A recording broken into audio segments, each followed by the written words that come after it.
একদিন কবর আমারে সব সম্পর্ক ছিন্ন করে দিবে, একদিন মৃত্যু আমাকে সব ভুলায় দিবে, সব ভুলায় দিবে। তো এই সূরাটার নাম হলো সূরা মুলক। এটা কোরআন শরীফের অত্যন্ত ফজিলতপূর্ণ একটা সূরা। মাত্র 30টা আয়াত এই সূরার মধ্যে। আল্লাহ নবী সাল্লাল্লাহু আলাইহি ওয়াসাল্লাম বলছেন, এই সূরাটি যে নিয়মিত তেলাওয়াত করবে, আল্লাহ নবী বলেন তুমজিহি মিন আযাবিল কবর, এই সূরা মুলক তাকে কবরের আযাব থেকে রক্ষা করবে। এটাই সূরার ফজিলত। এজন্য আলহামদুলিল্লাহ উলামায়ে কেরাম, আমাদের মাদ্রাসাগুলোর তালিবে ইলম এবং আল্লাহওয়ালা বুজুর্গানে দ্বীন সব সময় রাত্রিবেলা ঘুমের আগেই এই সূরা মুলক তেলাওয়াত করে। এই 4-5 মিনিট সময় লাগে, কিন্তু এই সূরার বড় ফজিলত হইল আল্লাহ নবী সাল্লাল্লাহু আলাইহি সাল্লাম বলেন এই সূরা কবরের আযাব থেকে রক্ষা করবে, কবরের আযাব থেকে রক্ষা করবে। আমার ভাই, আমার বন্ধু, রাসূলুল্লাহ সাল্লাল্লাহু আলাইহি সাল্লামের অগণিত হাদিস এ কথার প্রমাণ করে যে কবরে আযাব হবে। হাসরের আযাব তো আছেই, জাহান্নামের আযাব তো আছেই, কবরেও আযাব হবে। মেন বিচার তো হবে হাসরের ময়দানে, তার আগেই আযাব হবে কবরে। আপনারা সহজ বাংলায় বুঝবেন।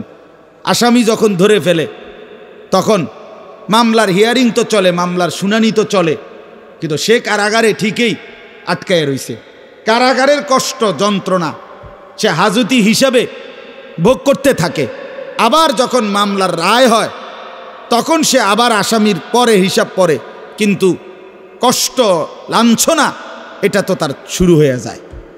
যদিও এখনো বিচার শেষ হয় নাই, বিচার প্রক্রিয়া দিন 10 দিন, 50 দিন, 20 দিন, 1 মাস পর পর মামলার ডেট পরে শুনানি হয়, কিন্তু সে তো থাকে কারাগারে, সে তো থাকে কারাগারে। তো আল্লাহ পাক রব্বুল আলামিন বলেন নাফরমান সে তো হাসরের ময়দানে বিচার হবে চূড়ান্ত, কিন্তু কবর থেকেই আযাব শুরু, কবর থেকেই আযাব শুরু। রাসূলুল্লাহ সাল্লাল্লাহু আলাইহি সাল্লাম খুব বেশি হাদিসের মধ্যে আছে, একজন বিখ্যাত সাহাবী, আপনারা সবাই ওনার নাম জানেন, ইসলামের 3য় খলিফা হযরত ওসমান রাদিয়াল্লাহু তাআলা আনহু। কিতাবের মধ্যে আছে, আমরা নিজে আত-তাযকিরা, আমার কাছে কিতাব আছে আরবি, ইমাম কুরতুবী রাহমাতুল্লাহর লিখিত কিতাব, ওখানে আছে হযরত ওসমান রাদিয়াল্লাহু তাআলা আনহু যখন কোনো কবরের সামনে দাঁড়াইতেন তো প্রচণ্ড কাঁদতেন, ভীষণ কাঁদতেন। হাত্তা ইয়াবুল্লা লিহিয়াতাহু, কাঁদতে কাঁদতে উনার দাড়ি ভিজে যেত। তো ওনার সাথীরা জিজ্ঞেস করতেন, হযরত আপনি জাহান্নামের কথা বললেও এত কাঁদেন না, অথচ কবরের দেখলে এভাবে কাঁদেন কেন? তো তিনি বলতেন ইন্নাল কবরা আউয়ালু মানাজিলিল আখিরাহ, শোনো কবর হচ্ছে আখিরাতের প্রথম ঘাঁটি। ফা ইন নাজা মিনহু ফামা বাদাহু আইসারু মিনহু, যদি কোনো ব্যক্তি এই কবরের ঘাঁটিতে বাইচা যায় পরবর্তী সবগুলো ঘাঁটি তার জন্য সহজ। ওয়া ইন লাম ইয়ানজু মিনহু ফামা বাদাহু আশাদ্দু মিনহু, এই কবরে এই ঘাঁটিতে যে জিততে পারবে না, বাঁচতে পারবে না, তো পরবর্তী সবগুলো ঘাঁটি তার জন্য তার চাইতে বেশি কঠিন। এই কথার কারণে আমি ভয় পাই, কবর দেখলে আমার মনে পড়ে হায় আমি এই কবরের আযাব থেকে বাঁচব কিনা, এই ভয়ে আমার কাঁদতে থাকি। তো এরপরে তিনি বলছেন, হযরত ওসমান রাদিয়াল্লাহু তাআলা আনহু বর্ণনা করেন যে আল্লাহর নবী সাল্লাল্লাহু আলাইহি সাল্লাম বলছেন, আমার ভাই খেয়াল করে শুনেন, নবীজি নিজে বলছেন, আল্লাহ রাসূল সাল্লাল্লাহু আলাইহি সাল্লাম জীবনে কোনোদিন একটা শব্দ বানায়া বলছেন? কথা বলেন। অতিরিক্ত বলছেন, বেশতি বলছেন, শুধু ভয় দেখানোর জন্য বলছেন না, তামাশা করে বলছেন? এটা আপনাদের ইয়াকিন তো? কথা বলেন না। আল্লাহ নবী সাল্লাল্লাহু আলাইহি সাল্লাম বলেন মা রাআইতু মানজারান কাত্তু ইল্লা ওয়াল কবরু আফজাউ মিনহু। রাসূলুল্লাহ বলেন, হযরত ওসমান বর্ণনা করেন যে আমি নবীজির জবানে শুনছি, নবীজি বলছেন হে আমার উম্মত, আল্লাহর কসম উম্মত, কবরের চাইতে অধিক ভয়ানক কোনো আযাবের দৃশ্য আমি রাসূল মুহাম্মদ দেখি নাই, আমি দেখিনি। রাসূলুল্লাহ সাল্লাল্লাহু আলাইহি সাল্লাম বলছেন। প্রিয় ভাই আমার, আল্লাহর নবী সাল্লাল্লাহু আলাইহি সাল্লামের সরাসরি হাদিস, যে ব্যক্তি কবরের 3টা প্রশ্নের জবাব দিতে পারবে না রাসূলুল্লাহ সাল্লাল্লাহু আলাইহি সাল্লাম বলেন, আল্লাহ তাআলার পক্ষ থেকে তখন ফেরেশতাদের কাছে ঘোষণা আসবে, আফরিশুহু মিনান নার ওয়ালবাসুহু মিনান নার ওয়াফতাহু লাহু বাবান ইলান নার।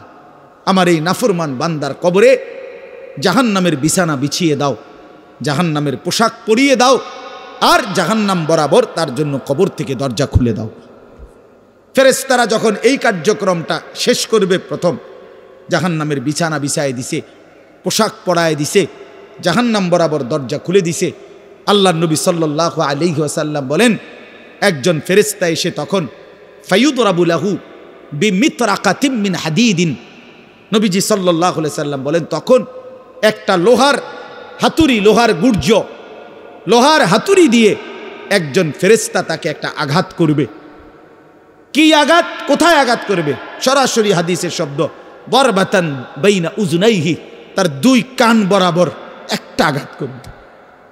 রাসূলুল্লাহ সাল্লাল্লাহু আলাইহি সাল্লাম বলেন, ফায়াসিহু সাইহাতান, ওই নাফরমান তখন এত জোরে চিৎকার করবে, ইয়াসমাউহা মান ইয়ালিহি ইল্লা সাকালাইন, মানুষ এবং জিন ব্যতীত আল্লাহর সমস্ত সৃষ্টি ওই বেঈমানের চিৎকার শুনতে পাবে।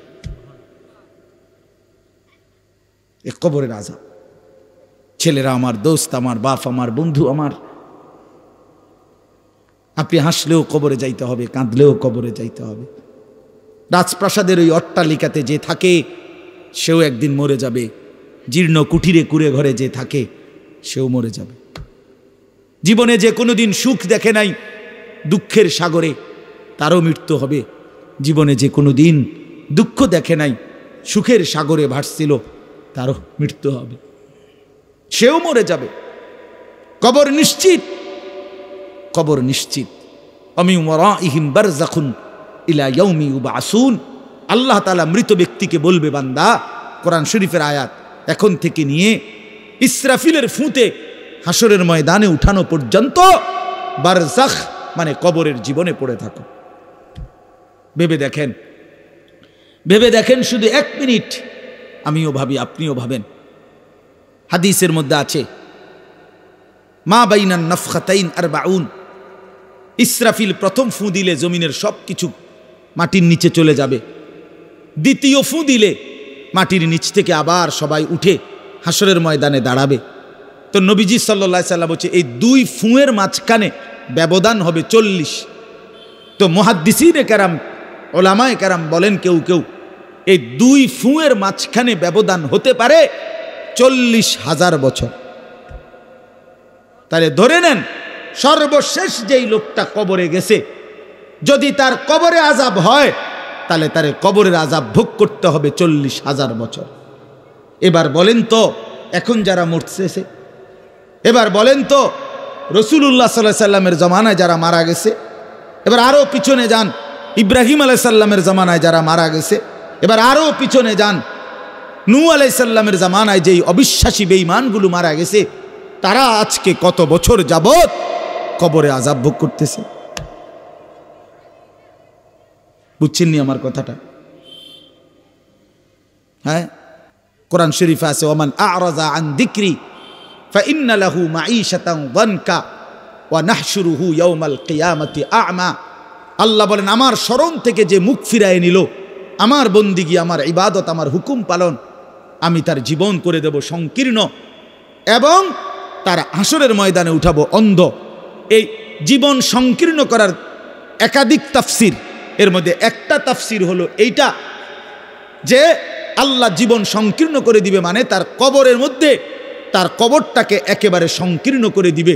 আল্লাহ রসুল বলছে, নাফরমানের কবর রাইখা যখন ফেরেশতা চলে যাবে, কবর ডান পাশের মাটি তারে একটা চাপ দিবে বাম দিকে, বাম দিকের মাটি এক ডান দিকে, আল্লাহর কসম ডান পাশের হাড্ডি পাজর ভাঙ্গা ডান দিকে বাম দিকে চলে যাবে, বাম দিকের হাড্ডি পাজর ভাঙ্গা।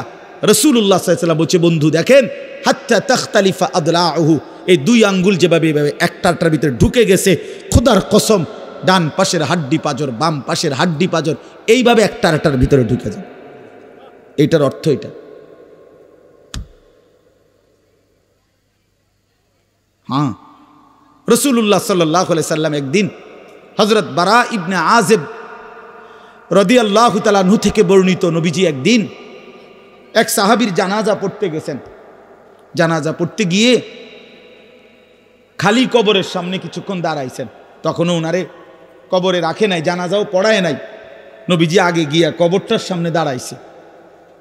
হযরত বারা ইবনে আযিব বলেন, আমরা নবীজির সাথে ছিলাম। আল্লাহর নবী সাল্লাল্লাহু আলাইহি সাল্লাম কবরের খালি এই কবরে দেখা অঝরে কাঁদতে শুরু করছে। আমরা সবাই সাহাবীরা নবীজির সাথে কাঁদতে শুরু করলাম। অনেকক্ষণ কাঁইদা নবীজি চোখের পানি মুইছা আজীব কথা বলছে নবী। রাসূলুল্লাহ সাল্লাল্লাহু আলাইহি সাল্লাম সাহাবীদেরকে লক্ষ্য করে বলছে, ইয়া ইখওয়ানি লিমিসলি হাদা ফাআইদ্দু, আমার বন্ধুরা, আমার সাথীরা, এই কবরে যাওয়ার জন্য তোমরাও রেডি হও। ফাআইদ্দু, তোমরাও প্রস্তুতি নাও, অচিরেই তুমি আমি সবাই এই কবরেই পৌঁছে যাইতে হবে। রাসূলুল্লাহ সাল্লাল্লাহু আলাইহি সাল্লাম বলছেন, প্রিয় বন্ধু আমার, জওয়ান সাথী আমার, সামান্য এই কয়েকটা দিনের জওয়ানি নষ্ট না করা, নষ্ট না করা, কোনোভাবেই নষ্ট না করা। তো এই জন্য বললাম, এই সূরা মুলক এটা আল্লাহ তাআলা অত্যন্ত ফজিলতপূর্ণ একটি সূরা। রাসূলুল্লাহ সাল্লাল্লাহু আলাইহি সাল্লাম বলছেন এটা কবরের আযাব থেকে রক্ষা করবে। এই সূরা নিয়মিত তাফসীরের মধ্যে আমি নিজে পড়ছি, তাফসীরে কুরতুবিতে আছে। আল্লাহর নবী সাল্লাল্লাহু আলাইহি সাল্লাম বলেন, লাওয়াদিতু, নবীজি বলেন আমার দিলের আশা, আমার দিলের তামান্না, আমার উম্মতের প্রতিটা মুমিন তার কলিজার ভিতরে, তার জবানে এই সূরা মুলক থাকুক, সূরা মুলক থাকুক। অর্থাৎ রাসূলুল্লাহ সাল্লাল্লাহু আলাইহি সাল্লাম বলতেন, আমার প্রতিটা মুমিন বান্দা উম্মত যেন এই সূরা মুলক তেলাওয়াত করে, যেন কবরের আযাব থেকে রক্ষা পায়। নবীজি 5 ওয়াক্ত নামাজের পরে, আল্লাহর কসম ভাই, এখানে অনেক ওলামায়ে কেরাম আছে, আপনি জিজ্ঞাসা করে, নবীজি 5 ওয়াক্ত নামাজের পরে, সরদারে দু আলম নবীর তো কোনো গুনাহ নাই, তিনি নিষ্পাপ, তিনি তো জান্নাত উদ্বোধন করবেন। আনা আউয়ালু মান ইয়াকরাউ বাবাল জান্নাহ, নবী বলছে আমি সেই মুহাম্মদ যে প্রথম জান্নাতের দরজা আমি নাড়ব, জান্নাতের কড়া নাড়ব আমি মুহাম্মদ। ভেতর থেকে ফেরেশতা বলবে, আপনি কে? আমি বলবো মুহাম্মদ। ফেরেশতা বলবে, আনতাজিরু লাক, আমি তো আপনার অপেক্ষাই করছিলাম, আপনি আসবেন বলেই তো অপেক্ষায় ছিলাম, আপনি উদ্বোধন করে দিলেই তো বাকিরা ঢুকবে। তো সেই নবী যিনি জান্নাত উদ্বোধন করবেন, তিনি 5 ওয়াক্ত নামাজের পরে ভাইয়া প্রতিদিন তিনি যেই কথাটা দোয়া করতেন, এর মধ্যে একটা দোয়া এটা, আল্লাহুম্মা ইন্নী আউযু বিকা মিন আযাবিল কবর ওয়া মিন ফিতনাতিল কবর ওয়া মিন ফিতনাতিল মাসীহিদ দাজ্জাল ওয়া মিন ফিতনাতিল মাহইয়া ওয়াল মামাত। আল্লাহ, আমি কবরের আযাব থেকে পানাহ চাই। নবীজি নিজে বলতেন। প্রিয় ভাই, বাবা আমার, চলেন সবাই নিয়ত করি, নিজেকে গুনাহ থেকে বাঁচানো দরকার, নিজের আল্লাহর নাফরমানি থেকে বাঁচানো দরকার। আল্লাহ তাআলা বলেন, ইন্নাল্লাযীনা ইয়াখশাউনা রাব্বাহুম বিল গায়ব, আমি আল্লাহকে না দেখে, আমার কথাগুলো আখিরাত সম্পর্কিত, এগুলোকে না দেখে যারা আমি আল্লাহকে ভয় করে, আখিরাতকে ভয় করে, জাহান্নামকে ভয় করে, কবরকে ভয় করে, আল্লাহ বলেন, তাফসীরের মধ্যে লিখছে, ভয় করে মানে হলো গুনাহ বর্জন করে। কোন ব্যক্তি আল্লাহকে ভয় করে, খোদার কসম, এই কথার অর্থ হইল গুনাহ ছেড়ে দেয়। যে গুনাহ ছেড়ে দেয় সে আল্লাহকে ভয় করে, যে আল্লাহকে ভয় করে সে গুনাহ ছেড়ে দেয়। কোন নাফরমান আল্লাহকে ভয় করে না, আল্লাহকে ভয় করলে গুনাহ করতে পারে না। বুঝেন নাই বাংলা কথাটা? এটা কাগজের এই পিঠ ও পিঠ, কাগজের এই পিঠ ওই পিঠ। এই পিঠে যদি লেখা আছে আল্লাহর ভয়, তো ওই পিঠে লেখা থাকবে গুনাহ বর্জন। যে গুনাহ ছেড়ে দেয় সে অটোমেটিকলি আল্লাহকে ভয় করে, যে আল্লাহকে ভয় করে সে গুনাহ বর্জন করে। এজন্য তাকওয়ার অর্থ আল্লাহর ভয়, এটার প্রথম অর্থ হইল গুনাহ বর্জন। মান খাশিয়ার রহমান, আল্লাহকে ভয়, এটার প্রথম অর্থ গুনাহ বর্জন, গুনাহ বর্জন। আমার শায়েখ আল্লামা মুফতি মুশতাকুন নবী সাহেব সব সময় চিল্লায় মাহফিলে, অনেক সময় আহাজারি করে বলে যে বাপ, গুনাহ আগুন, গুনাহ আগুন, গুনাহ আগুন। প্রতিটা গুনার পিঠে ওই পিঠে আগুন আছে। নারীর প্রতিটা বেপর্দা দৃশ্যের মধ্যে খোদার কসম আগুন জ্বলে। ওই সিনেমার নর্তকীর শরীরে আগুন জ্বলে, ওই নায়িকার শরীরে আগুন জ্বলে, মোবাইলের ওই অস্থির ছবির মধ্যে আগুন জ্বলে, মদের আড্ডায় আগুন জ্বলে, জুয়ার আড্ডায় আগুন জ্বলে, সুদের টাকায় আগুন জ্বলে, ঘুষের টাকায় আগুন জ্বলে, বেপর্দা নারীর শরীরে আগুন জ্বলে। ওইটা রূপ না, ওইটা আগুন, ওইটা জাহান্নাম, ওইটা জাহান্নাম। আল্লাহ তাআলা বলেন ইন্নাল্লাযীনা ইয়াখশাউনা রাব্বাহুম বিল গায়ব। আল্লাহ তাআলা বলেন আমার যেই বান্দারা আমার আখিরাত, আমার জাহান্নাম, আমার পরকাল, আমার কবর, এই কথাগুলোকে ভয় করে, আমি আল্লাহকে ভয় করে, না দেখে আল্লাহ বলেন আমি ওয়াদা দিলাম লাহুম মাগফিরাতুম ওয়া আজরুন কাবীর, আমি তাদের পেছনের সব গুনাহ মাফ করে দেব আর আমার সবচেয়ে বড় পুরস্কার জান্নাত দিয়ে দেব। এরপরে আল্লাহ বলেন ওয়া আসিররু কাওলাকুম আবিজহারু বিহি ইন্নাহু আলিমুম বিজাতিস সুদূর। মানুষের তিনটা অবস্থা কথার ক্ষেত্রে, মানুষ তার অভিব্যক্তির ক্ষেত্রে তিনটা অবস্থা হয়। মানুষ কখনো জোরে কথা বলে, মানুষ কখনো আস্তে কথা বলে গোপনে, আর কখনো মানুষ অন্তরে জল্পনা কল্পনা করে, ঠিক না? এই তিনটাই অবস্থা। তো আল্লাহ তাআলা বলেন, এনে একটা ছোট্ট তাফসীরের মধ্যে আছে, মক্কার কুরাইশরা, কাফেররা নবীজির বিরুদ্ধে দিবানিশি ষড়যন্ত্র করত, বুঝছেন? তো ষড়যন্ত্র করতে বইলে মাঝে মধ্যে এই বেকুবরা বইলে কইতো আস্তে কো, আস্তে কো বেড়া, আসিররু, আস্তে কথা বলো, কাই লা ইয়াসমা রাব্বা মুহাম্মদের খোদা যেন শুনতে না পায়। শুনলে কি অসুবিধা হইব? হেরাই বলতো শুনলে জিবরাইলের কাছে কইয়ে দিব, হে আবার মুহাম্মদের কাছে এসে কইবে, একবারে ফেঁসে পড়ুন। হ্যাঁ, তাফসীরের মধ্যে আছে। আল্লাহ তাআলা বলেন হায় হায় রে বেওকুফ, কি বললি, কি ভাবলি, আল্লাহরেই চিনলি না, আল্লাহকেই চিনলি। হ্যাঁ, অনেক নওজোয়ান বেচারা ইয়ারফোন লাগাইলে মনে করে কেউ শোনে না, ইয়ারফোন লাগাইলেছে আর কি, বুঝেন না? কানের মধ্যে দুইটা বল্টু লাগাইছে, খালাস, আর তো দুনিয়ার কেউ শুনে না। আরে নাফরমান, দুনিয়া কেউ শুনে না সেটা তো কথা না, আর শাজিমের মালিক তো শুনে। ওয়া আসিররু কাওলাকুম আবিজহারু বিহি, রব্বুল আলামিন বলেন তোমরা যদি আস্তে কথা বলো, আবিজহারু বিহি, যদি জোরেও কথা বলো, ইন্নাহু আলিমুম বিদাতিস সুদূর, আল্লাহ বলে শুধু এই দুইটা না বান্দা, আস্তে বলো, জোরে বলো, অথবা অন্তরের ভিতরে যা লুকায়িত করো, আমি আল্লাহ সবটাই পুরাপুরি জানি। এরপরে শেষ অসাধারণ একটা যুক্তি আল্লাহ দেখাইছে, এই শেষ কথা আমার, আলা ইয়ালামু মান খালাক, আজীব কথা। আল্লাহ বলে আচ্ছা বান্দা, তোমার আমি একটা কথা জিজ্ঞাই, তুমি আমার কথাটার উত্তর দাও। এর কথা কি তুমি বুঝো না যে আলা ইয়ালামু মান খালাকা, যে সৃষ্টি করলো, যে বানাইলো, তিনি জানবে না, তিনি বুঝবে না, তিনি শুনবে না, এটা তুমি কেমনে ভাবলা? তুমি কও, তোমার বিবেকে কি কও? এতটি ভাত খাইয়া বুঝি এই কথাটা বুঝলা না? এতদিন দুনিয়ার থাইকে বুঝি এই কথাটা বুঝলা না? আলা ইয়ালামু মান খালাক, এই তৃতীয় আয়াত। আল্লাহ বলেন যিনি সৃষ্টি করলেন তিনি জানবে না? যে কোম্পানি এটা বানাইছে সে জানে না এখান দিয়ে কথা বলে না, এখান দিয়ে কথা বলে? কথা বলেন না কেন? তো যিনি সৃষ্টি করলেন আল্লাহ, আমরা কি করছি না করছি তিনি আমাদের কথা জানবেন না? কথা বলেন না, বলেন না, শুনেন তিনি? আল্লাহ শুনেন কিনা, দেখেন কিনা, জানেন কিনা?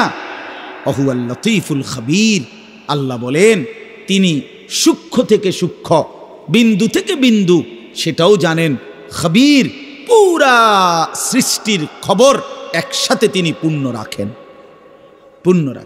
এজন্য দোস্ত আমার, রাত 2টা বাজে, নওজোয়ান মনে করছে চারিদিকে কেউ জেগে নাই, সবাই ঘুমায় গেছে, এজন্য সে মোবাইলের উলঙ্গ ছবি দেখছে। আল্লাহ ডাক দিয়া বলে আনিস আমি আছি। মালিক ডাক দিয়া বলে আলাম ইয়ালাম বিআন্নাল্লাহা ইয়ারা, তুমি কি এই ভেবেছ তুমি জানো না বান্দা, আমি যে সারাক্ষণ তোমাকে দেখি।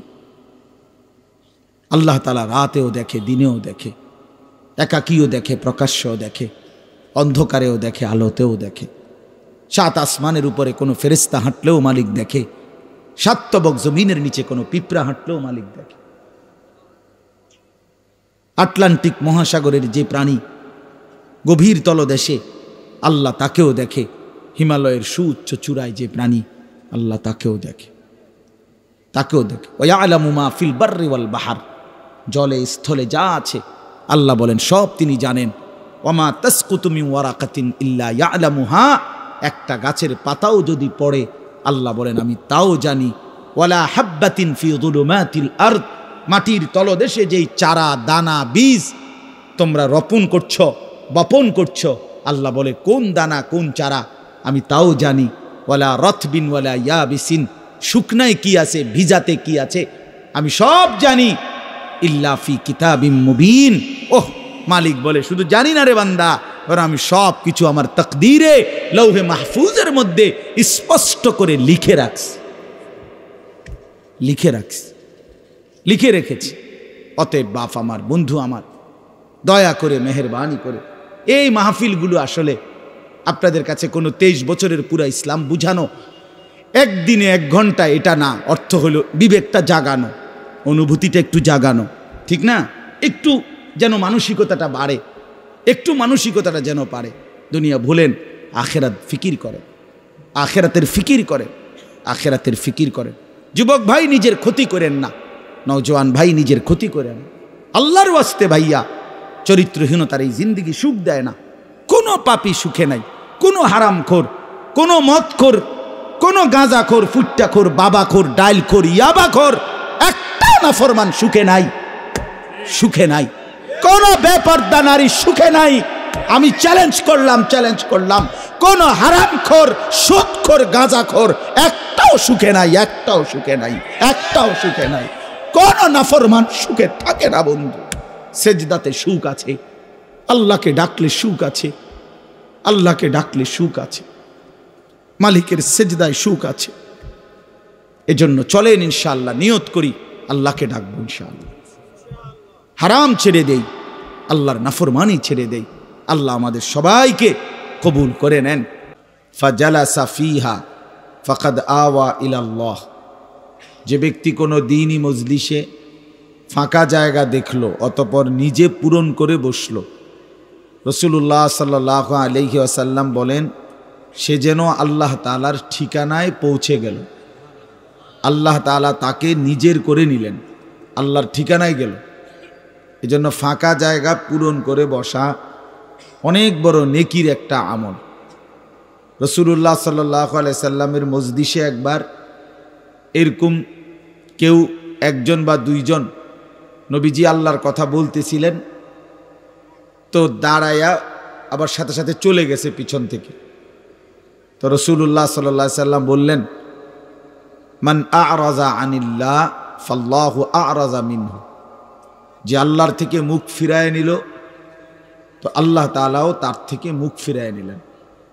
এজন্য দ্বীনি মজলিসের ক্ষেত্রে এটা বহুতই গুরুত্বপূর্ণ যে শতভাগ আদব, ছোট হোক মজলিস, 2 জন শুনুক আর 5 জন শুনুক, এটা কোনো বিষয় না। তো কোরআন সুন্নাহর এই ইলমের সাথে আদব জরুরি। এটা আমাদের যুগ যুগ ধরে ঐতিহ্য যে কোরআন সুন্নাহর ইলমের সাথে শতভাগ আদব, আখলাক, আন্তরিকতা, আগ্রহ, মনোযোগ জরুরি। এটা বহুতই গুরুত্বপূর্ণ।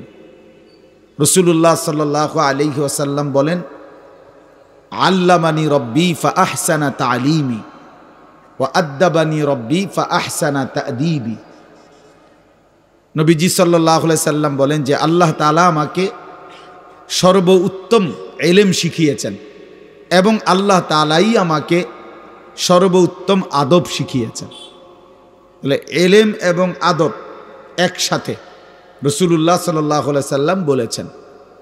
এই জন্য দেখবেন আমাদের মাদ্রাসাগুলোতে যুগ যুগ ধরে আমরা 6 বছরের বাচ্চাকেও আপনার অজুবিহীন পড়তে দেই না।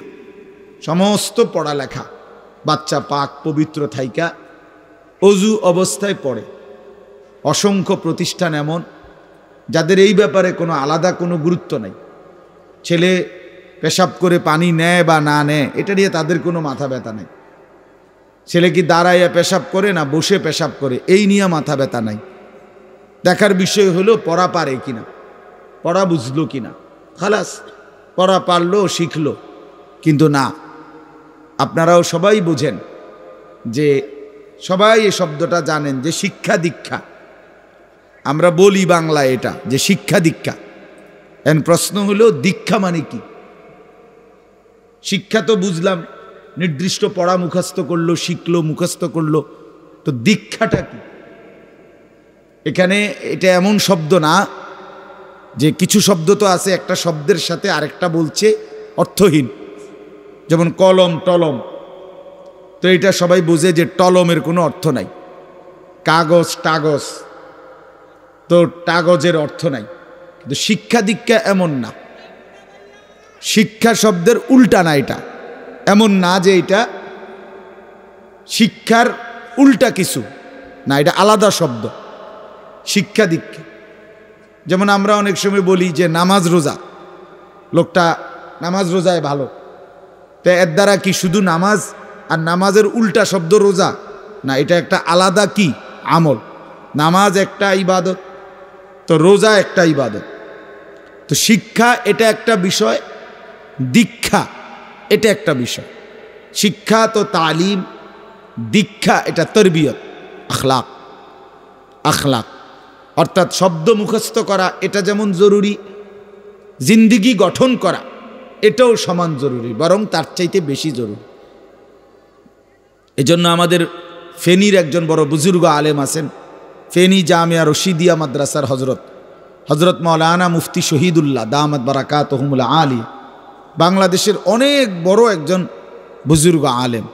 হজরতের মাদ্রাসা ফেনীতে, সেই মাদ্রাসা একটা মাদ্রাসায় কৌমি মাদ্রাসা, সেখানে প্রায় 6 থেকে 7 হাজার ছাত্র পড়ালেখা করে, প্রায় 200-এর উপরে উস্তাদ আছে, 200-250 হবে। তো এই জন্য বললাম যে হজরত সবসময় বলে যে পড়া মেধা অনুপাতে কম বেশি হইতে পারে, কিন্তু আখলাক বরাবর হইতে হবে।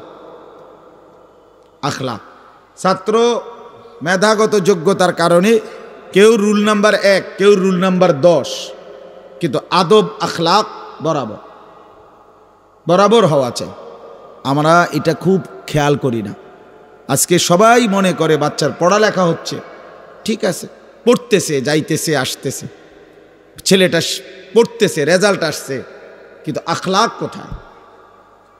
যে ছেলেটা কখনোই প্রস্রাব করে টয়লেট পেপার ব্যবহার করে না, দাঁড়িয়ে বসে প্রস্রাব করার ক্ষেত্রে কোনো পার্থক্য করে না, তো তার আখলাক, তার জীবন গঠন হইল কই? শব্দ না মুখস্থ হইল? শব্দ না মুখস্থ হইল? যে ছেলেটা তার মোবাইলের মধ্যে রাত দিন নাচ গান ছবি জিনা ব্যভিচারের দৃশ্য অথবা শুধু শুধু অনর্থক মোবাইলটা টিপল, তো পড়া তো মুখস্থ করলো, কিন্তু আখলাক কই হইল? আখলাক কই হইল? 3 বছরের বাচ্চার হাতে মোবাইল দিয়ে দিছে, 2 বছরের বাচ্চার হাতে অভিভাবক মোবাইল দিয়ে দিছে, মানে খামখেয়ালির এক জিন্দিগি। এক সন্তান গঠন কিভাবে করতে হয় মুসলমান তাও জানেন, তাও জানে না।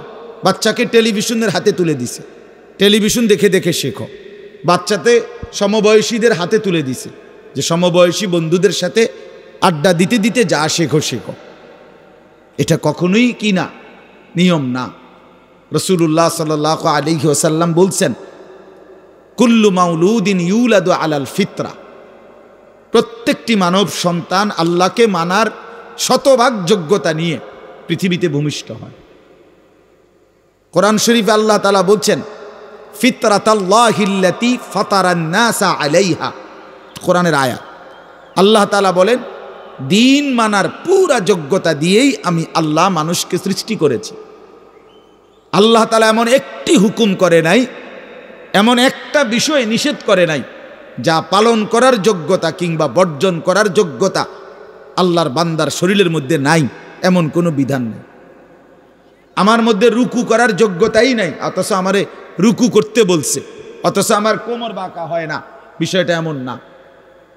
আমি সেজদাই দিতে পারি না, আমার হাঁটুও বাঁকা হয় না, কনুইও বাঁকা হয় না, কোমরও বাঁকা হয় না, অথচ আল্লাহ আমারে বললেন সেজদা দিতে। বিষয়টা কি এমন? কথা বুঝছেননি আমার কথাটা? আমারে বানাইলেন তাল গাছ, আমারে বলতেছেন সেজদা দিতে। এইটা বললে না জুলুম হইতো? এটা বললে না জুলুম হইতো? কিন্তু আল্লাহ তাআলা যতগুলো হুকুম করেছেন, যতগুলো নিষেধ করেছেন, প্রতিটা হুকুম পালন করা, প্রতিটা নিষেধ বর্জন করার 100 যোগ্যতা আল্লাহ তাআলা বান্দার শরীরের মধ্যে দিয়েছে। কোরআনুল কারীমের মধ্যে আছে, আল্লাহ তাআলা বলেন, বান্দা আমি তোমাকে বানিয়েছি নাবতালিহি, পরীক্ষা করার জন্য, আর পরীক্ষায় উত্তীর্ণ করার উপযোগী। ফাজআলনাহু সামিআম বাসীরা, আমি আল্লাহই তোমাকে শুনবার জন্য কান দিয়েছি, দেখবার জন্য চোখ দিয়েছি। তাফসীরের মধ্যে লিখছে, অর্থ হইল আমাকে মানবার পুরা যোগ্যতা সম্পন্ন শরীর দিয়েছি। ওযু, গোসল, নামাজ, রোজা, হালাল হারাম, পাক নাফাক সব কিছু বান্দা পালন করতে পারবে এমন যোগ্যতা দিয়ে তারে মানুষ বানাইছে। মানুষ হইবার পরে, মুসলমান হওয়ার পরে কেউ যদি বলে আল্লাহর এই হুকুম পালন করা আমার পক্ষে সম্ভব না, তাহলে এটা হইতে পারে তুমি ছাগল, মানুষ না। তুমি গরু ছাগল ছাড়া আর কিছু না, তুমি মূলত হাইওয়ান। ইনসান হইলে পারতা, তুমি যদি মানুষ হইতা তো ঠিকই পারতা, তুমি যদি মানুষ হইতা তো পারতা। মূলত তুমি নিজের মানুষ এই পরিচয় ভুলে গেছো। তো এই জন্য বাপ আল্লাহ নবী সাল্লাল্লাহু আলাইহি সাল্লাম বলেন, ফাআবাওয়াহু ইউহাব্বিদানিহি আও ইউনাসসিরানিহি আও ইউমাজ্জিসানিহি, মা বাপ সন্তানকে ইহুদি বানিয়ে দেয়, অথবা খ্রিস্টান বানিয়ে দেয়, অথবা অগ্নি পূজক বানিয়ে দেয়। সরাসরি হাদিস। বাবা মা নষ্ট করে দেয় সন্তান। রাসূলুল্লাহ সাল্লাল্লাহু আলাইহি সাল্লাম বলছে, বাবা মা 3 বছরের বাচ্চাটা ছোট্টবেলা থেকেই ঘরে টেলিভিশন দেখে, রঙিন সিনেমা দেখে, নাটক সিনেমা দেখে, তারে এটা শিখাইবার ক্ষেত্রে কে ব্যবস্থা করে দিল? তার মা বাপ। এ তো 3 বছরের বাচ্চা বাজার থেকে কিনে আনে নাই, টেলিভিশনে এত বড় এটা তো বাচ্চাটা আনে নাই, এটা তো তার অভিভাবক আনছে। এই 3 বছরের বাচ্চাটারে কার্টুন দেখার জন্য, গেমস খেলার জন্য এত বড় মোবাইলটা, এটা তো তার বাবাই দিছে, অথবা তার মা, তার দুলা ভাই, তার বড় ভাই, তার চাচা, এমন কেউ একজন তার হাতে তুলে দিছে। এজন্য আমি সবসময় বলি, যেই মা বাপ অভিভাবক সন্তানের, অপ্রাপ্তবয়স্ক সন্তানের হাতে এই বড় মোবাইলগুলো তুলে দেয়, এই মা বাবার চাইতে বড় জালেম আর কেউ নেই। ওরা নিজ হাতে সন্তানকে গলা টিপে হত্যা করে ফেলল, ধ্বংস করে দিল, বরবাদ করে দিল, বরবাদ করে দিস। অসংখ্য অভিভাবক আমাদেরকেও তো বলে, বাচ্চা হুজুর খায় না, ঘুমায় না, বাচ্চা মোবাইল না দেখতে না দিলে খায়ও না, ঘুমায়ও না, কান্দে, শুধু কান্দে কান্দে। তার এই বদ অভ্যাস কে বানাইল? আর দ্বিতীয় কথা হইল, কান্দলে কি হয়েছে? কোনো বাচ্চা যদি কান্দে, তো কান্দলে কি মরে যায় মানুষ? তো হেতে কান্দুক, কান্দলে কি হয়েছে? কান্দতে কান্দতে সে একসময় থেমে যাবে। 3 বারের পরে, 4 বারের পরে সে বুঝে নিবে যে এটা আমারে দিবে না। কথা বোঝেন নাই? কাঁদতে কাঁদতে নইলে 3 বার কাঁদলো, 4 বার কাঁদলো, 10 বার কাঁদলো, একটা পর্যায়ে সে বুঝবে যে এটা আর আমারে দিবে না, এটা আমারে দিবে না। এই জন্য বাপ আমার এটা খেয়াল করা চাই। আমি এই কথাটা শুরু করছি এই কথার থেকে যে কোরআন সুন্নাহর ইলমের জন্য আদব জরুরি। এক তো আপনি শুনলেন প্রতি সপ্তাহে জুমার বয়ান হয়, ইমাম সাহেব কইতে পারবো, ইমাম সাহেব কি কয়, আমনে আমনের মতো, হুজুর হুজুরের মতো না। এই শুধু এতটুকুর জন্য আসা যাওয়া, আল্লাহর কথা শোনা, যে কি শুনলাম কিছুই বুঝলাম না, নিজের জন্য কিছুই গ্রহণ করলাম না, এটা ইনসাফ না।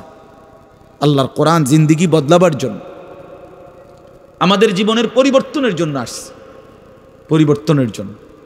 কোরআনুল কারীমের প্রতি অক্ষর নূর, কোরআনুল কারীমের প্রতি অক্ষর হুদান, হেদায়েত, কোরআনুল কারীমের প্রতি অক্ষর মাউইজা, উপদেশ, কোরআনুল কারীমের প্রতি অক্ষর বুশরা, সুসংবাদ, কোরআনুল কারীমের প্রতি অক্ষর বাসায়ের, অন্তর্দৃষ্টি সম্পন্ন জ্ঞান। কোরআনুল কারীমের প্রতি অক্ষর আহসানাল হাদিস, সর্বশ্রেষ্ঠ কথা। কোরআনুল কারীমের প্রতি শব্দ মুতাশাবিহান, সাদৃশ্যপূর্ণ। কোরআনুল কারীমের প্রতি শব্দ মাসানি, বারবার তেলাওয়াতকৃত, পাঠকৃত। কোরআনুল কারীমের অসংখ্য বৈশিষ্ট্য আল্লাহ তাআলা কোরআনে উল্লেখ করেছেন। মা ফাররাতনা ফিল কিতাবে মিন শাই। আল্লাহ বলেন একটা বিষয়ের আলোচনা আমি বাদ দেই নাই কোরআনের মধ্যে। ওয়া নাযালনা আলাইকাল কিতাবা তিবয়ানান লিকুল্লি শাই। বন্ধু, আমি আপনার উপরে যে কোরআন নাজিল করেছি তার সমস্ত কিছুর বিস্তারিত বর্ণনা। এজন্য বদনসিব ওই সন্তান, ওই অভিভাবক দুর্ভাগা যে মুসলমান পরিচয় দেওয়ার পরেও নিজ সন্তানকে আল্লাহর কোরআন দেখে দেখেও পড়তে জানে না। আল্লাহর কোরআন দেখে দেখে ছোট বাচ্চা হাফেজে কোরআন হইছে, এই মাত্র দেখছেন আমরা হাফেজে কোরআন হইছে। মুসলমানের সন্তান আল্লাহর কোরআন 30 পারা কলিজার মধ্যে গ্রহণ করছে। আর কি পরিমাণ দুর্ভাগা মুসলমান! আল্লাহর দেওয়া চোখ, আল্লাহর দেওয়া জিহ্বা। আল্লাহ কোরআনে বলছে আলাম নাজআল লাহু আইনাইন। বান্দা, আমি কি 2টা চোখ দেই নাই? ওয়া লিসানান, আমি কি জিহ্বা দেই নাই? ওয়া শাফাতাইন, 2টা ঠোঁট কি আমি দেই নাই? হাসরের ময়দানে আল্লাহ তাআলা জিজ্ঞেস করবে, বান্দা আমার দেওয়া 2টা চোখ, আমার দেওয়ার জিহ্বা, আমার দেওয়া ঠোঁট, এত লক্ষ কথা বললা, এত কিছু দেখলা, এত শব্দ উচ্চারণ করলা, পৃথিবীর কত লক্ষ কথা তুমি জীবনে বললা, অথচ আমার কালাম, সর্বশ্রেষ্ঠ আসমানি কিতাব, মালিকের এই কোরআন, এটা একটু দেখে দেখেও পড়তে পারো না। এর চাইতে বড় বদনসিব আর কে হইতে পারে? এজন্য আমি পরিষ্কার বলি সবসময়, আল্লাহর কোরআন যেই মুসলমান দেখে দেখেও শুদ্ধ পড়তে পারে না, আমার দৃষ্টিতে ওই লোকটা বোবা। আপনি বোবা, মূলত দোস্ত তুমি বোবা। বাকি কথাগুলো না বললেও চলতো, বাকি কথাগুলো না বললেও চলতো, এই পৃথিবী ভোগ করা যেত। বোবা মানুষ যারা, তারা কথা না বলতে পারলেও ভাতও খাইতে পারে, ঘুমও যাইতে পারে, পেশাব পায়খানাও করে, বিয়েও করে, বোবা মানুষের বাচ্চা কাচ্চাও হয়। এরকম দেখছেননি কখনো? না, কথা বলেন না কেন? তাহলে বোবায়ও তো পৃথিবী ভোগ করে। তাইলে বোঝা গেল দুনিয়ার এই ভাত মাছ বিয়া বউ, দুনিয়ার এই যৌন চাহিদা পূরণ আর পেশাব পায়খানার ঘুম, এটুকুর জন্য কথা না বললেও চলতো, অন্ধ হইলেও চলতো, অন্ধ হইলেও চলতো। চোখে না দেখলেও কত মানুষ পৃথিবী ভোগ করতেছে। তাহলে যে জবান আল্লাহর দেওয়া, যে চোখ আল্লাহর দেওয়া, সেই মালিকের কালাম দেখে দেখেও পড়তে পারলাম না। 16 বছর বাচ্চাটা পড়লো, অথবা আপনি পড়াইলেন, একবারও ভাবলেন না, হায় আমার সন্তানকে আমি কি পড়াইলাম? একবারও মনে করলেন না? বাফেরই কি হইল, সন্তানের বা কি হলো? হায় মুসলমান, বাফও তো ছিল মুসলমান, ছেলেটাও তো মুসলমান। না বাফের একবার মনে পড়লো, না ছেলের একবার মনে পড়লো, না মায়ের একবার মনে পড়লো, না ছেলেটার একবার মনে পড়লো যে আমার মালিকের কোরআন পড়তে পারি না। পৃথিবীর কত পড়া, দরকারি বেদরকারি মিলাইয়া, পৃথিবীর বাকি সমস্ত পড়ালেখার মধ্যে প্রয়োজনীয় অপ্রয়োজনীয় কথার মিশ্রণ। কিছু কথা দরকারি আছে, কিছু কথা বেদরকারি আছে। সমস্ত বাংলা বইয়ের মধ্যে দরকারি কথাও আছে, বেদরকারি কথাও আছে। ইংরেজি বইয়ের মধ্যে দরকারি কথাও আছে, বেদরকারি কথাও আছে। কথা বলেন? হ্যাঁ, রোদ হচ্ছে, বৃষ্টি হচ্ছে, খেকশিয়ালের বিয়ে হচ্ছে, এটা কোনো দরকারি কথা হলো? এটা কিছু শিখার কিছু? এটা হাট্টিমা টিম টিম তারা মাঠে পারে ডিম, এটা কি? এটা কোনো শিখার কিছু? হ্যাঁ, আগডুম বাগডুম ঘোড়া ডুম সাজে, আগডুম কি বাগডুম কি? তার বাপের 14 গোষ্ঠী কইতে পারব না আগডুম কি, যে লিখছে এটা। অনর্থক কথা। 2 little black birds sitting on a wall, one called Peter, one called Paul. 2টা কাউয়া একটা ওয়ালের মধ্যে বসছে, একটা কাউয়ার নাম হলো পিটার আর একটা কাউয়ার নাম হলো পল। এই হলো কবিতার অর্থ। এটা কি শিখছে ছেলেটা? এখানে কি শিখার? কাউয়া ওয়ালে বসলেই কি, টিনের সালে বসলে কি? কাউয়া তো কাউয়ে, কাউয়া লইয়া আমার দরকার কি? কাউয়া কই বইছে এটা আমার বাচ্চা শিখতে হইব? আমি কি কাউয়ার বাচ্চা? বলেন তো কি অর্থ আছে এটাতে? আর এই পিটার পল এটা সম্পূর্ণ কাফেরের নাম। পিটার এই শব্দ, পল এটা খ্রিস্টানদের নাম, কোনো মুসলমানের নাম না। এটা তো মুসলমানের সন্তান এটা শিখবে কেন? উচ্চারণ শিখার জন্য, কিছু শব্দ শিখার জন্য। তো শব্দ শিখার জন্য ইসলামী কোনো শব্দ নাই। আল্লাহ আমাদেরকে বুঝ দান করে। আমি বইয়ে এখানে বই ঠিক করতাম বসি না, যে বুঝেন না আমার কথাটা। অর্থ এই উদ্দেশ্যটা তাহলে আমি বই ঠিক করতে বসি নাই। অর্থ একটা উদাহরণস্বরূপ বললাম আর কি। আবার দরকারি কথাও আছে। আমাদের দেশে সেই ছেলে কবে হবে, কথায় না বড় হয়ে কাজে বড় হবে, ফাইন কথা। সকালে উঠিয়া আমি মনে মনে বলি সারাদিন আমি যেন ভালো হয়ে চলি, চমৎকার কথা। বোর হলো দৌড় খোলো কুকুমনি উঠোরে, এগুলো তো অন্যায়। এসব কবিতাও তো না, আমরা আমলে নাই ডিমি কইতেছি, এখনকার কি আছে আমি জানি না। এগুলা আমার সময়ে পড়ছি আমরা ছোটবেলায় প্রাইমারিতে। যাই হোক বাপ, অর্থ হইল আল্লাহর কোরআন থেকে সন্তানকে বঞ্চিত করেন না। বঞ্চিত আপনাদের কাছে অনুরোধ, এই যে কয়জন বসছেন, জোয়ান ভাই যারা বসছেন, ভাই আমার স্কুলে পড়েন, কলেজে পড়েন, কোনো অসুবিধা নাই, ঠিক আছে। নতুন করে আবার মাদ্রাসায় ভর্তি হইতে পারবেন না, আমরাও জানি। কিন্তু কোনো একটু সময় বের করে আল্লাহর কোরআন সময় সুযোগ বের করে শেখা সম্ভব। শুক্রবারটা তো অবসর থাকেন, বৃহস্পতিবার বিকাল থেকে তো অবসর থাকেন, শনিবারটা তো অবসর থাকেন। তো একটু আল্লাহর কালাম পড়েন, কোনো একজন আলেমের কাছে, কোনো একজন মসজিদের ইমামের কাছে, কোনো একজন মাদ্রাসার ওস্তাদের কাছে নিজে আলাদা একটু সময় বাইর করেন, যে আমার মালিকের কোরআন আমি একটু শুনি, আল্লাহ তাআলার কালাম শুনি। আহা, কোরআনুল কারীমের নূর, এটা যে শুনলো না সে শুনলোটা কি? সে শিখলো কি, পড়লো কি? মজাই তো পাইলেন, কথা বলার মজাই তো হয় নাই। আমি তো অনেক সময় বলি, আল্লাহর ঘরের কালো গিলাফ আর মদিনার সবুজ গম্বুজ যে দেখে নাই, যেই চোখ, হে দেখলো কি? কালো গিলাফ যে দেখে নাই কাবার, রাসূলুল্লাহর রওজায়ে আতহারের সবুজ গম্বুজের ওই সৌন্দর্য যে দেখে নাই, যেই চোখ, সে জীবনে কি দেখলো? আমার একবার মক্কা শরীফ এক লোক উমরার সময়, বাংলাদেশি এক লোক দৌড়াইয়া আমার আয়সা জড়াইয়া ধরছে, ধরাইয়া কাঁদা দিছে, বলছে হুজুর আমি আপনার এক কথার কারণে হজে আসছি, উমরায় আসছি। আমি বললাম মানে? এই কথাইটা আমি এটা শুনছি, আজ আপনি বলছেন যে এই চোখ কাবার কালো গিলাফ দেখে নাই, রাসূলুল্লাহ সাল্লাল্লাহু আলাইহি সাল্লামের রওজায়ে আতহারের সবুজ গম্বুজ দেখে নাই, সে দেখলো কি? আর এটা আমার দিলে লাগছে যে হ্যাঁ ঠিকই তো, আমি আর কি দেখলাম? তাই তো যেই জবান আল্লাহর নামে নিতে জানে না, মালিকের কোরআনই পড়তে জানে না, তুমি পড়লা কি মিয়া? তুমি কি গোড়ার ঘাস কাটলা মিয়া? বাকি সবগুলো পড়া না হলেও দুনিয়া চলতো মিয়া। মূর্খ বকলম, নাম দস্তখত করতে জানে না, টিপসই দেয় এমন হাজারো মানুষ দুনিয়া ভোগ করতেছে। বাড়ি গাড়ি, নেতাগিরি, মাতবরি, ক্ষমতা, দালান বিল্ডিং, সবটা দুনিয়া ভোগ করছে, অথচ নামটাও সই দিতে জানে না। এমন নাই? বলেন না এমন নাই? তো সে কোন যোগ্যতায় দুনিয়া ভোগ করছে? সে কিভাবে দুনিয়া ভোগ করতেছে?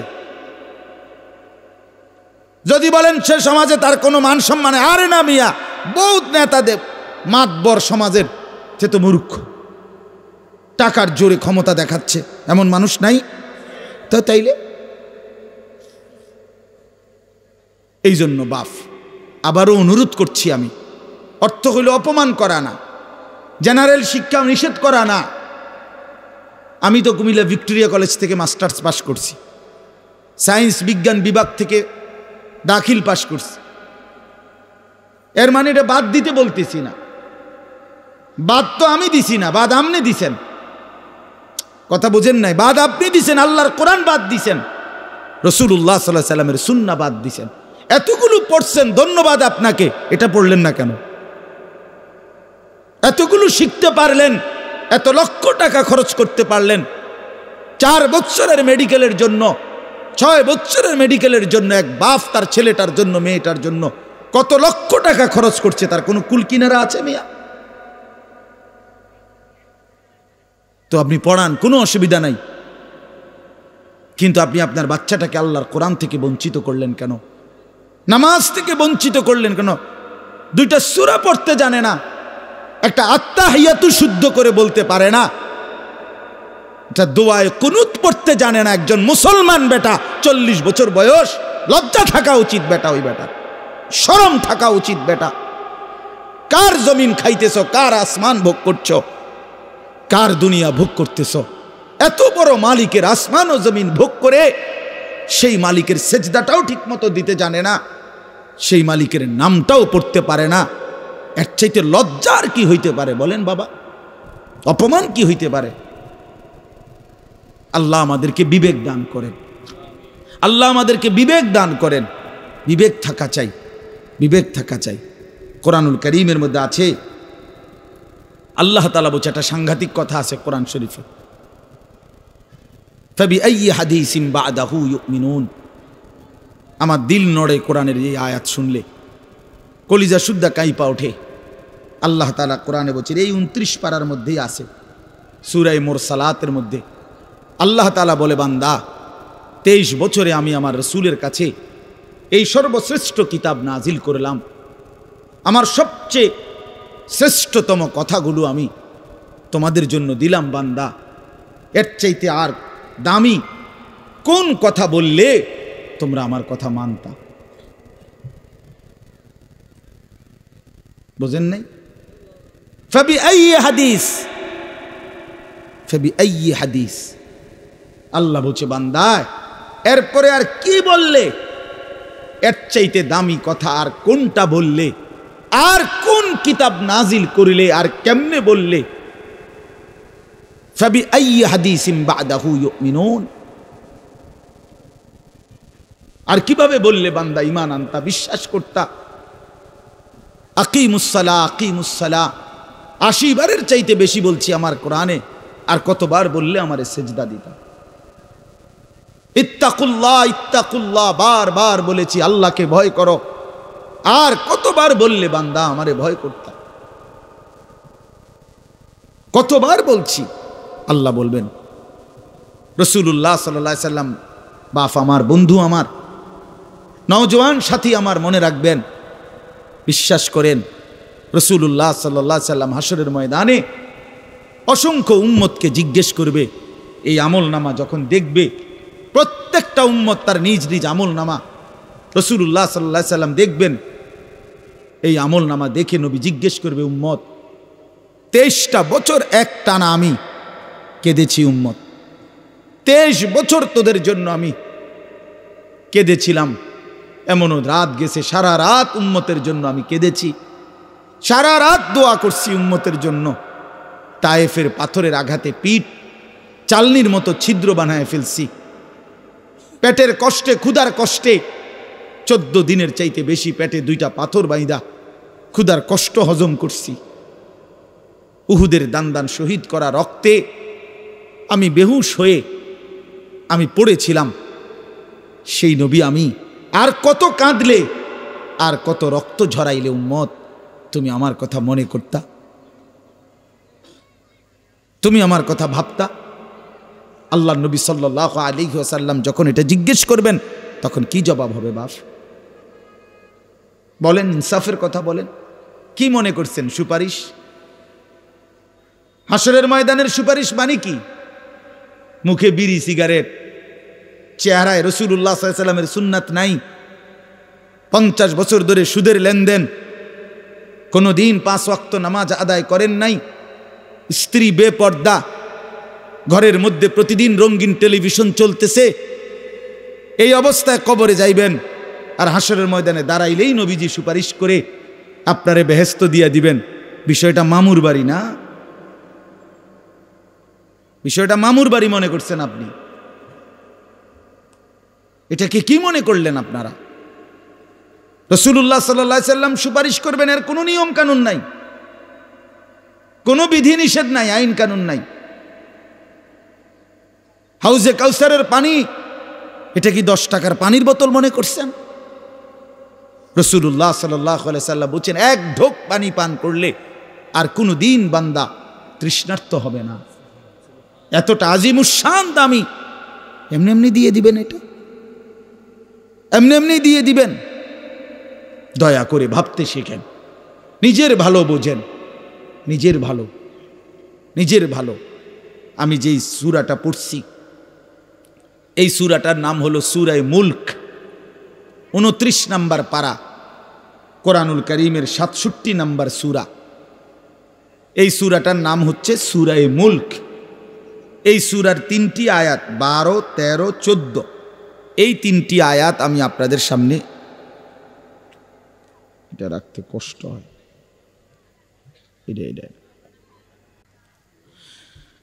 এই 3টি আয়াত আমি তেলাওয়াত করছি। এই আর অল্প একটু সময়ের মধ্যে আমি আপনাদের সামনে এই 3টা আয়াতকে সামনে রেখে কয়েকটা আর কথা বলতে চাই। প্রথম কথা, আপনারা রাগ হইয়েন না আমার, আমি আপনাদেরই অঞ্চলের মানুষ, এখন আপনারাও আমার, আমিও আপনাদের। আল্লাহর কোরআন শিখেন। আমার কথা হলো, আমি বলি না যে সবার সব জেনারেল পড়া বন্ধ করে দেন, অর্থ হলো আপনি একটু সময় বাইর করেন। কথা, যারা চাকরি করেন, ব্যবসা করেন, বুড়া মানুষেরও অনেক বয়স্ক লোক কইলে, হুজুর না আর কইয়া লাভ নাই, এই বয়সও না নাই, বিড়ি খাই না বয়স আছে। হ্যাঁ মাশাআল্লাহ, বিড়ি খাইতে কইলে চা দোয়ানে গপ মারুন না, বয়স ঠিকই রয়েছে অন। হ্যাঁ, অখনো টেলিভিশন 3 ঘন্টা চাইতে কইলে মাশাআল্লাহ কাকুর শরীরে বল আছে। মানুষের বেডির নাচ দেখবো, এতে কোনো লজ্জা শরম নাই। দুনিয়া ভোগ করতে বললে, ভাত খাইছে মাত্র, এখন যদি বলেন আবার আপেল খাইবেন নি, দাও পেঁয়াজু খাইবেন নি, চা দোকানে গেছে আর আবার খাবে। দুনিয়া পুরাটা ভোগ করবে, 90 বছরও দুনিয়া ফুরায় না, 90 বছরও আখেরাত মনে পড়ে না। আফসোসের ব্যাপার মিয়া। আল্লাহ বলছে কোরআনে, আলাম ইয়ানি লিল্লাযীনা আমানু আন তাখশা কুলুবুহুম লিযিকরিল্লাহ। এই আমার ইমানদার বান্দা, আমায় আল্লাহর ভয়ে, আমার স্মরণের জন্য, আমার বন্দিগির জন্য তোমার দিলটা নরম হওয়ার সময় আজও কি হয়নি বান্দা? 365 দিনে, খোদার একটা বছরে যে কোনো দিন ফজরের নামাজ পড়লা না যুবক, তোমারে যেন আল্লাহ ডেকে বলে, হায় বান্দা, তাহলে কি আর কোনো দিন নামাজ পড়বা না? 30 বছর ধরে যে কোনো দিন সুদের লেনদেন ছাড়লেন না, হারাম রোজগার করেই গেলেন, আল্লাহ তাআলা যেন ডেকে বলে, বান্দা, তাহলে এই নাফরমানি কি আর কোনো দিন ছাড়বা না বান্দা? সিদ্ধান্ত নিয়ে ফেলছো, তাইলে আজীবন সুদের উপরেই থাকবা, আজীবন মিথ্যার উপরেই থাকবা। তাহলে কি বান্দা এই ফয়সালায় নিয়ে ফেলছো, আজীবন কাস্টমার ঠকাইয়েই যাইবা, ওজনে কমই দিয়ে যাবা? তাহলে কি এই ফয়সালা নিয়ে নিছো, তোমার বিবি আজীবন বেপরদাই থাকবে, তোমার ঘরে অহরহ প্রতিনিয়ত রঙিন টেলিভিশন চলবেই নিয়মিত, এই ফয়সালা তোমার? ঠিক আছে বান্দা, কুলু ওয়া তামাত্তাউ কালিলান ইন্নাকুম মুজরিমুন। কোরআন শরীফের আয়াত। আল্লাহ বলছে, নাফরমান বান্দা, খাও, দুনিয়া ভোগ করো কিছুক্ষণের জন্য, শুধু মনে রেখো ইন্নাকুম মুজরিমুন, তুমি কিন্তু পাপী। এই কথাটা শুধু মনে রাখো, বাকিটা পরে হইব, ভাত খাও। হ্যাঁ হ্যাঁ, কোরআন শরীফের আয়াত এটা। কুলু ওয়া তামাত্তাউ কালিলান ইন্নাকুম মুজরিমুন। আল্লাহ যেন বলে 8টার সময় যেই নাফরমান নাস্তা খাইতে বসে, আল্লাহ বলে, বান্দা খা, কোনো অসুবিধা নাই, শুধু মনে রাখিস বেঈমান, ফজরের নামাজ পড়ো নাই। কথাখান শুধু মনে রাখো, পরে হইব, অন খাও। রাত 10টা বাজে যেই নাফরমান ভাত খাইতে বসছে, আল্লাহ তাআলা যেন ডাক দিয়ে বলছে, বেঈমান খা, ভাত খা, খানা আমি আটকাইতাম না, শুধু মনে রাখিস এশার নামাজ পড়স নাই, ভাত খা বেঈমান। খানা আটকাবো না, খানা আমি জন্তু জানোয়াররাও খাওয়াই, তোরে খাওয়াবো না কেন? খানা আমি কুকুর বিড়ালরেও খাওয়াই, খানা আমি গরু ছাগলরেও খাওয়াই, তোরে দেব না কেন বান্দা? খা, শুধু মনে রাখবি, ইন্না আ'তাদনা লিল কাফিরিনা সালাসিলা ওয়া আগলালাম ওয়া সাইরা। আল্লাহ বলে প্রতিটা নাফরমানের জন্য আমি রেডি রাখছি আগুনের শিকল এবং আগুনের বেড়ি এবং জাহান্নামের আগুন। 1 নাম্বার 70 জিরাআন, 70 হাত লম্বা আগুনের শিকল দিয়ে জাহান্নামীকে হাসরের ময়দানে আল্লাহর ফেরেশতা বান দিবে।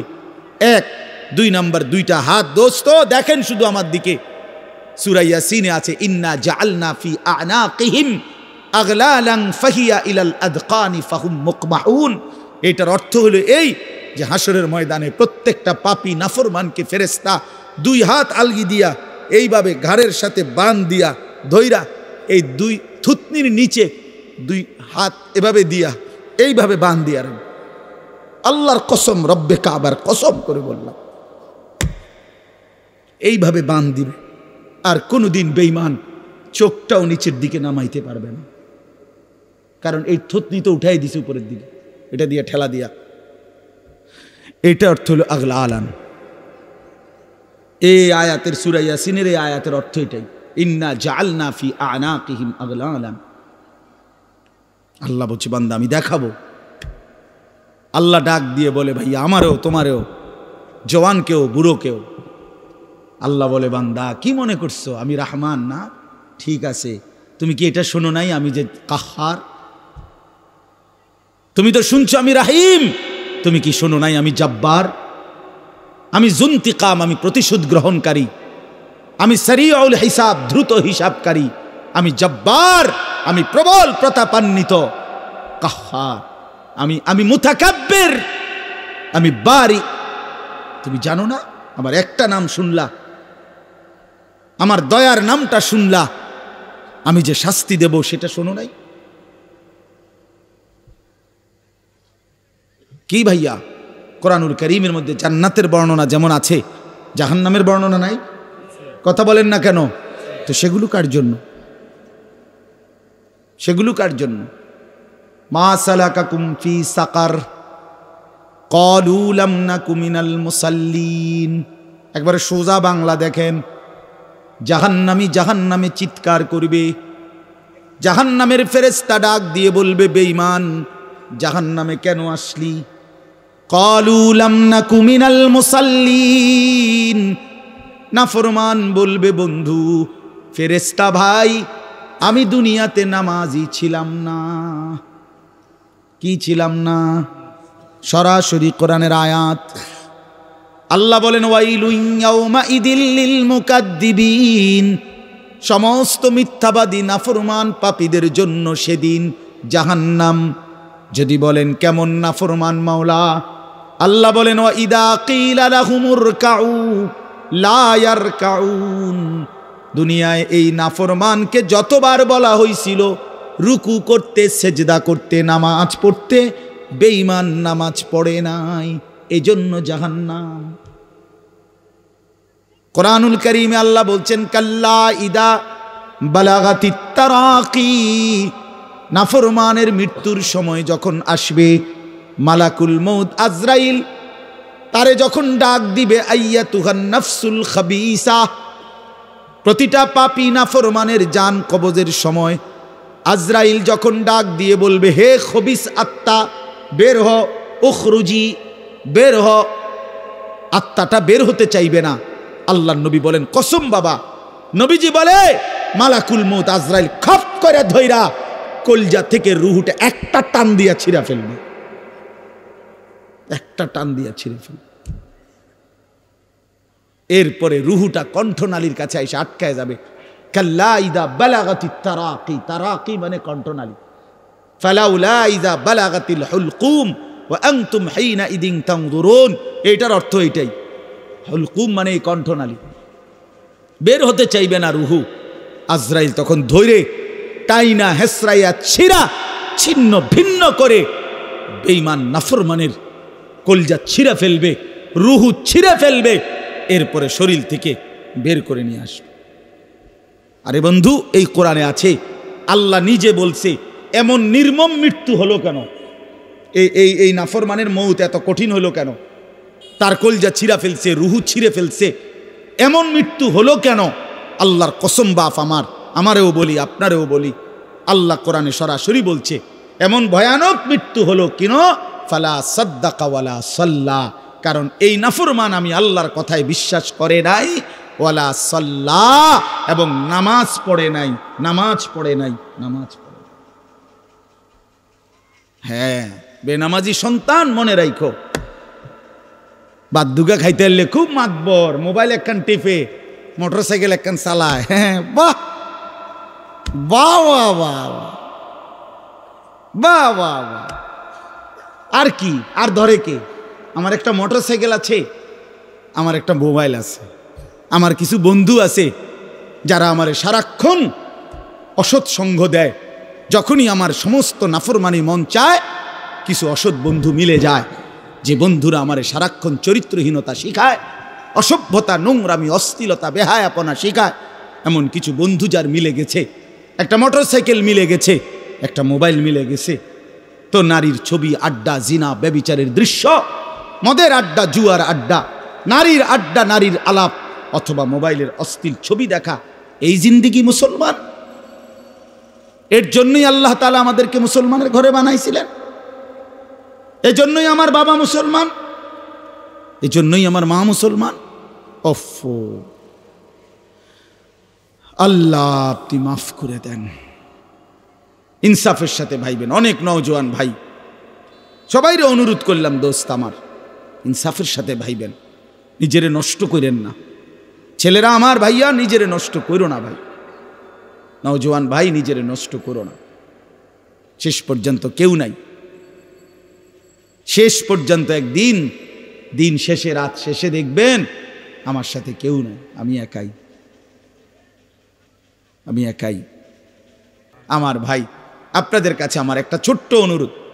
আজকে আমাদের যেই মেহমান এসেছেন, আলহামদুলিল্লাহ, আমার অনেক অনেক মহব্বতের মানুষ, হযরত মাওলানা হারিস উদ্দিন সাহেব দামাত বারাকাতুহুমুল আলিয়া, অনেক সুন্দর বয়ান করে। আমি তো কতক্ষণ দমকাইয়া এক কিনার করে লাইছি, আমনে মনে হচ্ছে একটা কাজ্জা লাগছে, বুঝছেন না, একটা ঝগড়া লাগছে, যে এরুম হয়েছে। তো এইটা তো কোনো ওয়াজ না, এটা কোনো ওয়াজের জাতও না, কিন্তু ওয়াজ শুনবেন এখন ইনশাআল্লাহ।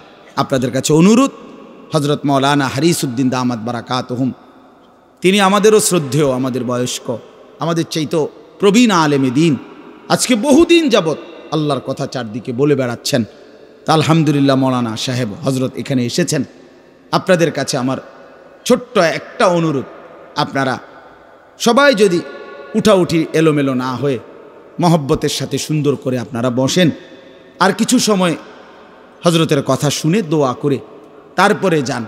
আর আপনাদের কাছে আমার একটা ছোট্ট অনুরোধ, আমি লম্বা কালেকশন করতে চাই না, কিন্তু আমার একটা অনুরোধ হইল, 2 মিনিট শুধু আপনারা শুধু যদি নগদ আপনাদের